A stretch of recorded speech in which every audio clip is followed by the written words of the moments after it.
in the upper right. In the blue, he's the odds-on favorite for Kites of Gaming. It's Spirit. Spirit's webcam, by the way, when like his name went over him and you only saw him from like the nose and above, kind of reminded me of one season where he was playing. I remember we got to interview him and it was just like his eyes like on the webcam because it was so low kind of thing, or so high. And I was like, hey, can you move your webcam up a little bit? And he's like, no. And then afterwards he realized why I asked him to move his webcam up. He was like, oh, you couldn't see me. And I was like, yeah, no shit. Like you're But yeah, either way, I love that guy. Absolutely love him. TVT, both starting off without an expansion here. Even though it is a big map, opting for the double gas opening, it shows a lot of respect to your opponent. Like, not trying to get away with anything too cheeky, like Proxy Turax or an expansion. This build kind of gets you where you want to be, and it allows you to scout out your opponent and really see and reacting to them. So a nice, respectable build from both of them. Neither one of them scouting with it, though, which is a little surprising. I mean, I guess, look, it's Glittering Ashes. By the time your STV gets across, the Reaper's going to be there soon enough anyways, if you do opt to scout with the Reaper instead of just keep it at home defensively. But yeah, Muslim, you're right here. Jack of all trades, master of none, but certainly better than a master of some. And I'm just going to be really interested to see where the deviation happens, because in these mirrors, when you have two players that can do the exact same thing at the same timings, it always gets interesting when we see that separation, when we see the tree start to branch.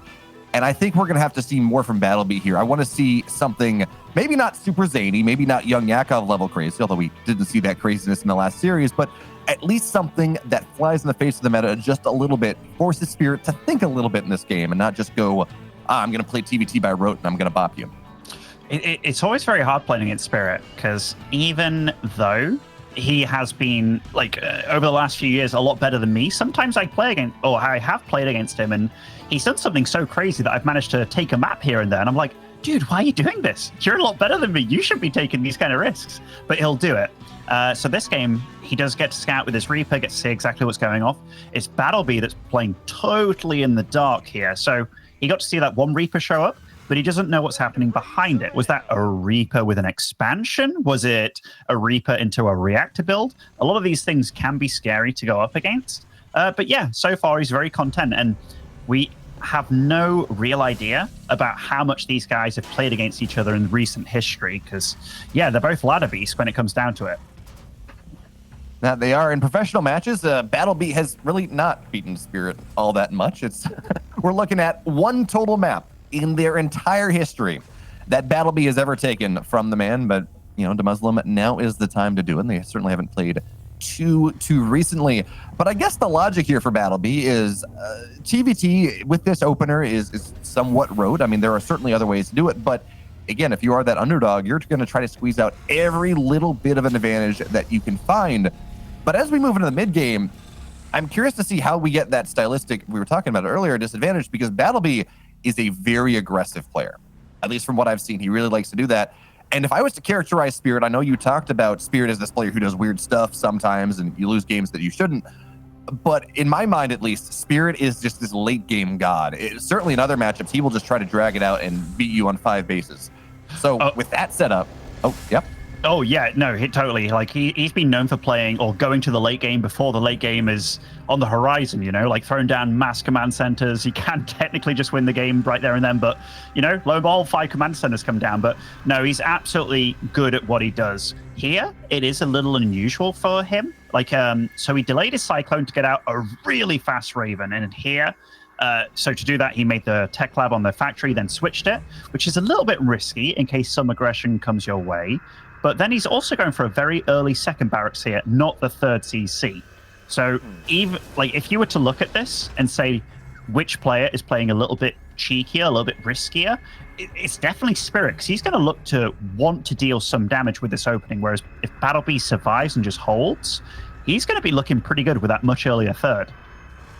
And that's an interesting one. You really don't see that second barracks. I actually can't remember the last time I saw that in a TVT. We got our first breakpoint happening soon. Spirit's got a Raven on the other side of the map. We're going to have to see when he looks to dive in. Of course, BattleB, he's already pretty prepared for it. Second Raven for Spirit as well. And that does almost bleed into this idea of an early push. You get 2 Ravens, you disable tanks, you drop auto turrets on the army. It's a good time. But for now, BattleB, as you said, he's defensive. He's getting ready. We haven't really seen what he wants to go for just yet. He does have 4 gas, but it's at that timing where it's not really telling us all that much. But Spirit, I mean, we know he's committing to bio. We certainly do. Both of them will probably be going for buy here. That is a nice tank positioning. We'll take out an SCV or 2 here. Raven on the left side of the main, those units did move out of position here, so we'll be able to drop an auto turret in the main, maybe even 2, and get some damage done. Already, this isn't the kind of opening that BattleB wanted at all. Oh, that would be cheeky. Oh, no. Oh. I think we're going to be fine, at least for the moment here. Raven's trying to thread the needle, find its way out, and it drops an auto turret on the backside. Doesn't think it's going to get too much more. The tank's chilling away, but still, it gets out. Cyclone may get the... Oh, it's a bait to Muslim. The army's here on the bottom side. Good lock-ons to start. Raven's got to run away, though, and that's just going to be a positive trade. Not game-ending, but always, Spirit, you're looking to eke out these minor advantages. He's found himself with a 5-worker lead. Raven diving into the natural, or into the main base for a second time. And yeah, that push to the front didn't get much done, but it's always a nice trade, even as the Spirit will lose that Raven. And 8 workers for a Raven and a pretty heavily damaged other one. Is that worth it? You know what? I don't think it was too bad for Spirit at all. Like, dealing all that damage, getting that eco lead going. Also, if we look back at his base, it's not as if his third was that much later. I think if he didn't go for that next run in there with a Raven, it would have been absolutely amazing for him. But with that much faster sim, this could be cutesy. It really does feel like Spirit feels that he wants to get away with stuff, right? If BattleB sees this, if he interferes matrices, this could be 2 full dead medevacs, and oh my goodness, that was so fortunate for Spirit. Man, look at I'm so happy now that we actually have this player perspective on the minimap. We can see that BattleB, he really didn't look over on the left side until the medevacs already ran away. So no real opportunity there to get the disable on them. But as you said, man, knock those 2 medevacs out early. That is a massive deal as the Raven returns freshly repaired. Says, yes, this is a nice vacation spot. Let me show up once again. This time, not really going to get all that much. But Spirit is just really starting to take map dominance at this point. He has map control everywhere. He knows everywhere where BattleB wants to be. And apparently I was just very wrong about how this match was going to go. I'm setting this up, Spirit, the late game beast versus this aggressive young gun BattleB. And BattleB's turtling on 3 bases, whereas Spirit does kind of own the map. Yeah, Spirit owns the map, and he has been quite aggressive with all that he's done. But he's been, at the same time, smart about it. Like, he's got a really good timing here. The fact that he got that stim so much faster isn't about the stim. It's about how fast you finish up the combat shield after it. So you see that. Look at this timing. 1-1, combat shield finishing. He's going to be against 0-0 Terran without combat shields as well, meaning those tanks will one-shot the stimmed Marines of his opponent. This is going to be really hard for BattleB to hold, and he's going to have to use his Raven so damn good when this push does eventually come. That he will, and we talked about map control behind this. Spirit's got his 4th base on the way, on location, so it's going to be there even faster. He has himself a minor income lead, nothing too major right now, but still that 4th base is going to be rather fantastic. Certainly BattleB, his 1-1 looks like it will be done by the time this push comes from Spirit in earnest, although he's managed to block out these Cyclones. They're going to go down there. So it's looking less and less likely that Spirit will be able to hit that incredibly powerful upgrades combat shield timing. But even still, he owns the map. Yep. Yeah, I'm so confused about Spirit's play. Like, so here on his armory, he's getting a second armory as well, but this is kind of like what you talked about. He's going for late game before the late game began. He's going for armor on tanks and air units. He's already got the starports going. So that timing that I was really scared for BattleB, which is kind of still there without that combat shield finishing, it's totally gone. And Spirit's just kind of allowed this game to go on, where his opponent's going to get that 4th base set up, and all the weird, wacky things that Spirit did haven't really accumulated in a super lead. Granted, he is ahead here, but he's just slowed down the game so much that he's put his opponent absolutely right back in it. Now, Ben, how much of this is the fact that it really is Glittering Ashes, and it's a map that has these terrifying chokes, and it really feels like the games never end before 15 minutes? And how much of it is, well, Spirit's just, I like to go late game. I like building lots of command centers because they make me happy. They make me lots of money. I would love to answer you, like, and just say, it's because of the map and Spirit was forced to do this and that, but this army of Spirit hasn't really left that kind of vicinity of the map. It's just kind of been knocking backwards and forwards, hasn't been putting on pressure on his opponent.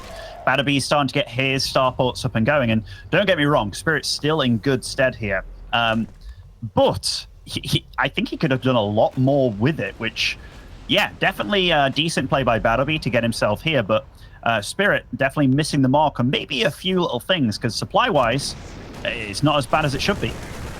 It's not as bad as it should be, but on the flip side, we're seeing Spirit. He's going to go up 2 to 3 bases pretty soon, and that is really terrifying for the late game and Liberator range as well. But BattleB, he says, maybe I've got a bit of a timing here.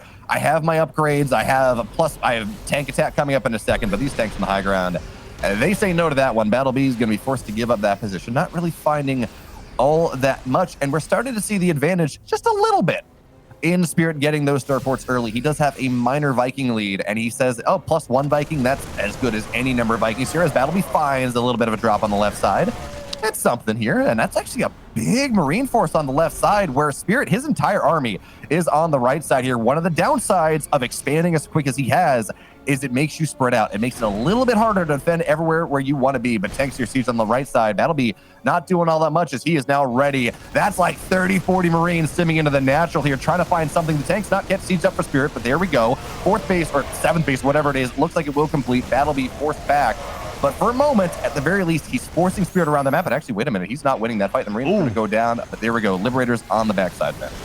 Okay, this is a really nice little attack here, cleaning up a good 3 tanks, and he's having to retreat, and Spirit getting into a nice position here. And BattleB, a little bit of F2 move command over there. Spirit getting himself into a nice position on this base, and it's going to be really hard for BattleB to hold. That it will be big siege up on top of everything. Armor Shredder missiles as well. So these tanks are just about paper here. And it looks like this base will have to go down. BattleB had a great move on the north side to try to delay a base. It didn't work out here. And now the bio stimming in, just knocking down all these SCVs. Repair not going to be good enough. BattleB looks like he wants the flank, but he understands he cannot take that fight. And behind this, Spirit is sitting on this absolutely massive bank. Spirit scans it out. He says, look, you're only on 3 bases, but it doesn't matter what I do right now. Nah, Spirit's looking really good. Like every little critique that I gave him, well, I mean, right now what he's doing, he's obviously doing what he's very comfortable with, because he's putting a lot of pressure on BattleB here, there, and everywhere. 27, 29 SCVs falling. The main army's better as well. Just bullying BattleB at this point. Spirit definitely the bigger kid on the playground here on this map. And he just kind of walks forward wide, arms spread, looks to knock him down. 43 SCVs going down. I mean, I knew it was bad to Muslim, but I wasn't looking at the left side. Here comes the fight in the middle of the map, though, and it is a Viking lead for BattleB right now. So at the very least, he will be able to knock this back. And actually, it's not even a Viking lead; it's just a Viking lead right there. And in the end of all things, to Muslim, if you are down, if you're out, you go for a base trade. So BattleB on the other side of the map. But there's just so much base for Spirit that I don't know how much that gets done. It certainly is. I mean, where do you start? You go for the main base, but it's like, well, I mean, Spirit can move around very quickly. He's putting up turrets. He's still got a lot of tanks safely at his side of the map, and the amount of damage that he's done, BattleB's down to 34 workers here. Really nice interference matrices, though. That they are. The tanks aren't really firing right now. We got one on the backside, but the bio's stimming in. Vikings not really going down just yet because BattleB does have to focus on the ground, but Spirit loses another base. It's a Pyrrhic victory, though, to Muslim. Spirit takes game 1. Yeah, he does, and he does it in Spirit fashion as well. Like, his build order was definitely an unusual one. He was very aggressive with his Ravens, did end up losing one, almost lost the second one, did get it out of vision just a little bit away from that Cyclone. And then those 2 medevacs that were full of Marines, ready for a drop. And if BattleB was just a little bit quicker or a little bit more aware of what the timings could possibly be, Spirit could have been in a lot of trouble. But he played very good, got to the late game stage where he was like, you know what? I'm here really damn quick. The choice of going for the Liberators as well. Initially, I was like, Ravens tend to be the much better option, but he had a window where he was like, okay, I'm going to attack you with the Vikings, get the Liberators down, force you to immediately move back into positions where I can just constantly pick at you. It was just very good play by Spirit, and you could tell that he was feeling confident on the map as well. Like, he just knew what he had to do to win, and yeah, he did it. And BattleB he probably felt very hopeless that game. Yeah, it's just one of those things. You're playing this and you're like, I'm maybe taking good trades. And I think you're right, man. Knock those 2 medevacs down really maybe opens the map up for Spirit a little bit. But you're playing against your opponent and you run across the map and you say, oh, crap, you have like 5 bases and I'm on 2. What even? It doesn't matter how well I trade anymore. It simply doesn't. Your economy is too good. But we get a marginally smaller map in game 2 to Muslim. It's not Glittering Ashes. It's not this game that just is almost guaranteed to go more than 15 minutes. Certainly TVT. It's Hardwire. It's a little bit narrower of a map. Some chokes, sure, but is this a map that BattleB can get a little bit more done? I don't know who chose which map or which maps they're currently super favoring. Like, you could definitely feel that BattleB was content with sitting back. Hardwire is a nice map for doing just that. It's very vertical. It's long in that sense, but against Spirit, sometimes you need to take the bull by the horns yourself. And if you're giving him the freedom, all the freedom in the world, that's kind of where he wants to be sitting. Anyhow, spawning over in the bottom left, representing Kaiser Gaming, it is Spirit. And in the upper right, looking to show us something here for Alien Esports, his name is BattleB. Quite impressed by BattleB so far, though. That was like some just good standard textbook Terran play from him. And if a few little things went his way and not the other, like even down to that left side Raven, because he had 5 Marines kind of in position, and then they walked away last second there. We could have been looking at a totally different game, but yeah, also got to give a lot of credit to Spirit. He knows how to transition, and a lot of those transitions were backed up by so much greed as well. Like, it's kind of weird when you're saying that he's the one out expanding his opponent while being aggressive in the face of his opponent as well. Like, normally you tend to think if you're being greedy, you have to be on the defensive, not the other way around. Sometimes, though, the best defense is a good offense. If you just represent strength on the map, then you can just defend at home. I mean, effectively, Spirit was quoting Sun Tzu there, where you're strong appear weak, where you're weak appear strong. And he did a damn fine job of that one. And to Muslim, I can answer your question from earlier. This is BattleB's map pick. Spirit did choose Glittering. BattleB did choose Hardwire. So again, if there's a map, this is Spirit's pick, or this is BattleB's pick. That's cool. And both of them opting for, again, no scout, but they're both going for the same build, which is the Expo on the low ground build. So both of them are absolutely mirroring each other in their choices, at least early game choices. And we'll see how this plays out, because this is a very different sort of game. The fact they're both so willing to not scout with SCV, it just gives me anxiety, man. Like, I know in this kind of situation, when they're both 2-1 in the group, Spirit's 1-0 up, you can bet your ass, if you're playing against somebody like Maru, he can absolutely whip out a proxy 2-Rex. In fact, any Terran possibly could. And the fact that you go for this kind of build without scouting, yeah, anxiety-ridden I am. Yeah, I very much would have expected there to see BattleB go and load up that replay and say, you know what, I didn't see any scout. I want to confirm, and then maybe try to punish that. But maybe that just speaks to A, the length of this map. Hardwire is not short. And B, the utility of that barracks double gas factory idea that has pretty much been the guaranteed opener in TVT probably, 80% of the games, 90% of the games. It feels like even the proxy 2-Rex Reaper play, it doesn't get that much done. So you say, if I'm feeling comfortable in the mid game, so long as I don't let Spirit get 5 bases up on me, then maybe that is BattleB's path to at least a closer game. No, and to be super fair to these players, this is one of the worst 2-Rex maps in general. Like, trying to get up to the back through this little jump path that Niall's showing us here. If you want to skirt over to the front, if you get deflected here, that's a long run around over to that natural. It's not like the old school, what was it called? Is it Submarine or something like that? I can't remember what it was called exactly, but you get a lot of those old school maps where Reapers can absolutely get here, there, and everywhere very quickly. This is not one of them. So both playing the map as they should be. And we're starting to see some little deviations here in how they're going about things. That we are. Looks like, well, for the moment, Tech Lab on both starports. That's going to be something I can't imagine. The Muslim, we're going to see Raven play. That is something that is really not in BattleB or in Spirit's wheelhouse. I'm sorry, Banshee play. That's something more, say, we know Special has a Banshee addiction in this matchup, but there we go. Ravens for both sides, Cyclones for both sides. You said there's deviation, but really it is minor deviation at best. Both players, they get ready for the mid game. Yeah, when you said we weren't going to see Raven play. I was like, hold on a minute. Have you not watched TVT in the last like 3 years or something? But no, we're definitely going to see some Ravens. But yeah, those Banshees, like they can be used with speed and stuff with these mecha openings that have been kind of cool. But yeah, both these guys, BattleB opting for the Cyclone does showcase that he's a bit more defense. In fact, okay, freaking out. Spirit's also gone for the Cyclone now as well. So getting out very much the same amount of units here. Both got the Raven out as soon as possible as well. Spirit starts his second Raven up very, very quickly, as does BattleB. Maybe a little bit of a supply block there momentarily. And third CC drops for both these players. And yeah, this is just a textbook mirrored TVT at this point. Muslim, I found your deviation. BattleB had his tank slightly faster, about half build time faster than Spirit, and that meant his Raven was slightly slower. So there we go. That is the only difference, pretty much, that we have in this game. Is now Spirit trying to get aggressive on the map, once again representing threat where maybe it's not really there, but with the Cyclone, with a couple Hellions, with a Reaper, there is a world where maybe Spirit, say, gets positive trade, wins the Cyclone, does something.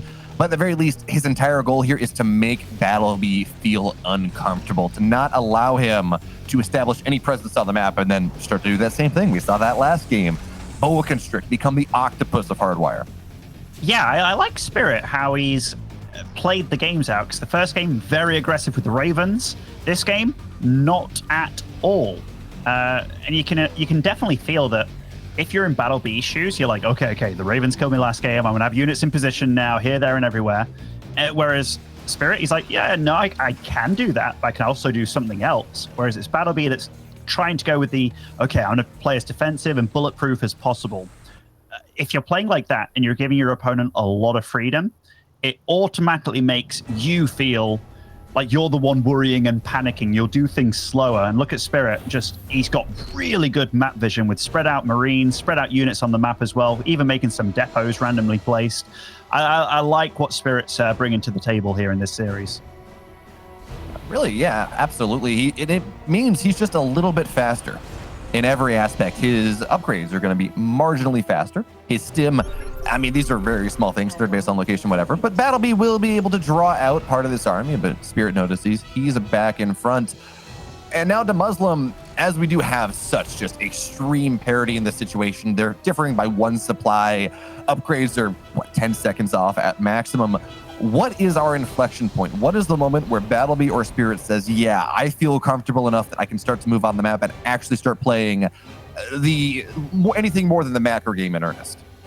It's real tough to say, because I feel like BattleB is the kind of player that's going to wait for Spirit to make a move as opposed to him being the one making the moves, right? Like, everything just speaks to him just sitting, okay, I'm going to sit on my side. We're going to do this. We're going to have fun. But it's so scary. Like, I'm looking at his perspective now, his vision. It's not bad. He can see if he does get attacked, but it's all going to be very quick on his side of the map. Whereas Spirit, he can see a move out coming from a mile away. So I think BattleB's game plan is to react once he sees something, and he's going to wait for Spirit to hopefully make a mistake or maybe get a little bit too overeager. Well, the good news now, BattleB, at least it seems like he's got a better understanding of this game state, or at least how Spirit wants to play TVT. So we're seeing less of the, okay, well, fourth base is 30 seconds faster than the fifth base faster still for Spirit. In fact, BattleB, he does have his base up just a little bit sooner as he gets ready to move, well, like, I guess, into that four-base territory. So that's going to be good for him. I don't know that we're going to see quite as much of a, well, hey, Spirit, I just lose because you have 3 additional bases. As the Reaper actually takes a positive trade well enough. BattleB, though, he's going to find the army on the middle of the map here, knocking down a little bit of the vision that Spirit has, because you mentioned it, Muslim. Spirit has an idea of just about everything. But here comes the drop. Does Spirit get what he wants? Spirit already adding on the extra starports here, whereas BattleB's gone straight for those tier 2 upgrades with his bio. Now, that drop at the top of the map is meant to buy Spirit a lot of time and info, and hopefully damage if BattleB doesn't react. But BattleB, nice scouting by him, did have the the foresight to just spot some Marines out where his sensor tower isn't. But Spirit, again, all of this is like, all right, I'm being a little bit aggressive, a little bit cheeky. I've still got really good vision, and I've just got my fourth up a little bit faster than you. And again, what does he do? He's like, you spotted it out one time? Well, I'll just reinforce it and make it even bigger the next time. Now, Ben, one thing I'm really curious about here is we do see it looks like BattleB will find this drop on the Vikings in the sky. This is not going to get much done. Oh, even a disable there. We missed it first game. We get it game 2. But we've seen Spirit. He's going mech armor as his first armory upgrade. He's done that 2 games in a row. And at least to my understanding of TVT, I mean, you want those tank upgrades. Getting to +2 mech attack means Marines explode regardless of what happens. But Spirit, why is he doing this? It shows me that he really wants to get those air units a little bit tankier as well as all his army. If I say, like, how does it work out mathematically better for Spirit? I don't think it does. But you know, the +1 on tanks, it's not the biggest deal. It's the +2. Because then the tanks get 48 damage, splash, meaning that even if you have 55 health Marines that stim, they go down to 45 health. Even if you have 3 armor, it's not going to save them. They're going to get one shot by tanks once they stim. So it's such a big deal. But this move out by BattleB, this is going to be a scary one because he's 2-2. He's going to have such a small timing, but his army is also a little bit bigger here. That it is. We're looking to see BattleB try to punish the air transition that Spirit has gone for, because Spirit has committed a lot to this. But no, that's not what you want there, BattleB. So many tanks getting the shots, armor shredder missiles as well. That timing that BattleB had to Muslim, I don't think it's there anymore. No, it isn't. That was definitely some juicy tank hits, but look at this. He's going for a bit of a Hail Mary play himself here. A lot of medevacs here, and Spirit does scan, and he sees that armor, and he's probably like, hey, it's missing a few units, and then it's like, oh, it showed up over here. So Spirit going to meander over there to deflect that. And behind this, he's just been expanding like wildfire once again. That he is, but it seems like BattleB, at least his air transition is just a little bit better than Spirit's. Yes, Spirit is building 3 Liberators at a time, but BattleB, you talked about how, well, Ravens are just kind of better in this late game TVD setup. He's the one that has Corvid Reactor on the way. He's the one that is getting all these Ravens. I guess the one thing I'm worried about is it is 19 Vikings to 12, and Ravens are good. They can do a lot. But when you just don't have, when you're not even close to the air dominance, you trade them out so rapidly that it does become extremely expensive. But Spirit's been caught off a bit here. Look at this. It's kind of a race to get back to that 4th base. And I tell you what, Spirit's not going to get there quicker because BattleB is all over it. And that base is going to be pretty much forfeit at this point unless we see some absolute magic happen with that air superiority that you talked about. But yeah, he's on it. That planetary is going to be taking damage, and there aren't really, oh, I say that, there aren't enough Liberators, but here they do start to join, and they can't really be taken out here either. Not really, not with that massive Viking lead here, the bio, they step forward, they say, yeah, I just need to secure this position. My tanks are all that really matters, but they're going to move in, and with their armor shredded as they are, they're just really not all that great. Looks like that planetary will survive. I want to point out that Spirit did not cancel that 6th base that he was building. It did die, so at least you have some level of worth from that perspective. But as the Liberators continue to arrive, we see that +1 armor on these Vikings of Spirit. It just, between, what are we at? Well, yeah, +10 Vikings and that mech armor upgrade, there really is not a world where BattleB takes that air battle. So Spirit, he secures his 4th base, he's still alive. But BattleB, actually, he's ahead in the expansion pattern. So that's going on well for him. It's an interesting game for sure. There was one thing that I didn't like from BattleB in that fight. When he stimmed under the Vikings, he attack moved, so they were focusing the turrets instead, whereas his tanks would have taken out the turrets. If he managed to pick off just a few of those Vikings, which he would have done quite easily, maybe then he could have contested the air battle, and maybe then taken out the Liberators as well, with the Vikings staying alive. So just a few little things here that maybe the inexperience of the young German getting the better hand of him, but we'll see what happens, because Spirit now, he's trying to do all that multitask lock, and he's the one being the aggressor here. That he is. It looks like we saw Liberators on the right side, but missile turret killed that one off, or at least shoot it away. So we're not seeing that big damage we saw in the last game, but here comes BattleB looking to try to break things. All the Vikings land. They spread out in a flower. The tanks are firing away, but there is just not enough here for BattleB whatsoever. I thought that was going to be a little bit closer than it was, but the supplies, they tell the tale to Muslim. 180 to 118. This 5th base for BattleB is going to get broken down. And again, I thought that was going to be a lot closer, but the Spirit just stomps that fight. He certainly did. He was so decisive as well. He's like, oh, you're coming in? Landed Vikings. And it was like, wow, that was super quick decision-making by him. And It was the right one, right? Like, now he's looking so damn good. Even though one of his Liberators got thwarted, 25 SCVs going down, he's at the front door of BattleB. And you know what? We talked about that +2 on the tanks being super pivotal. Look what he's got on the way as well. He hasn't missed a beat. He has not, and I want to point out, Transformation Servo's really making that fight. Without that, those Vikings, they probably don't nearly add as much DPS in the engagement. And now Spirit, he's just looking to push his advantage here. He says, oh yes, those are some nice orbitals, and you know what, with the tank damage, they can't even lift up. There are too many Vikings in the sky. That's going to be one orbital going down. Too sweet. BattleB, he's looking for some way to break his way out, because despite everything, he's still mining just a little bit more. Mules are a powerful drug indeed, but this is going to be a second dead orbital in this game. Liberator, at least for now, it's not doing much of anything, but any semblance of an economic lead that BattleB has been able to find for himself, it's just not there anymore, Ben. +3 air armor as well, a +3 mech armor as well for Spirit. It really is this this patient style that Spirit has been playing. It really seems hard for BattleB to deal with. It really is. And even though BattleB's army is getting very complex and solid in late game, Spirit's, he's got him in a situation where he really wants to be. Like, BattleB, he's so restricted, so cornered, so suffocated here. And I'm just looking at all the blue on that side of the map, man. Spirit knows how to expand. It's very Marrow-esque in the way that he's kind of expanding while being so aggressive. Yeah, you're talking about being Marrow-esque, that steamrolling idea into the late game as well. I mean, that is something that Marrow has exemplified. It's the reason why he's so damn good in that matchup. Spirit, though, with this drop, looks like it will not get the base, but it kills 13 more workers. And BattleB still cannot take that opportunity. The drop on the right side, maybe that's room to knock down this massive amount of tanks that Spirit has on the left. But they're so heavily upgraded, and this air superiority is still, it's not as bad as it was, but it's still there. BattleB really cannot shove that position off even without any Marines buffering.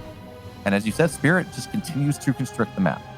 Yeah, and he's done a really good job as well. Like, sometimes armory upgrades is something that you kind of slack on or miss or don't get going, but oh, hold that thought. Lots of Ravens running, big interference matrices, big anti-arm missile as well, just smashing through against BattleB, and BattleB, he's left with nothing on the ground over here. Really nothing at all. Really not a lot in the air either. Yeah, he's got, well, a minor Viking lead just for a second because of Defender's advantage, but he's bought himself so much room. All the tanks, they run forward with that +2 attack you were talking about. It's a dead planetary, but BattleB, once again, a last-ditch effort, one last stim in to try to make something happen here. Maybe if he kills a bunch of bases, he brings the game back, because in all honesty, Ben, his army supply is not that bad. He's going to knock 2 orbitals down, but there are so many more he's got to kill where that came from. With the armor shredder missile, they really don't kill planetaries all that quickly, especially with the building armor that he's got. No, definitely not. That building armor is a big deal. Does he have this range upgrade as well? He does. These PFs will not go down to just some Marines, and maybe BattleB cleans up this army, but the thing is, BattleB cannot resupply. Like, he is broke as a joke, even though he's got a decent amount of supply left. And yeah, Spirit, very well played. This was a clinical TBT by him. I mean, just look at the resources last year. It's pretty disgusting. 9K in the lead. No, sorry, 13K in the lead for Spirit, as now the Vikings are going to try to land, making something happen. And yeah, I guess he does clean this up. But again, Ben, at what cost? This is just not worth it. BattleB wins another Pyrrhic victory, but Spirit, he takes the series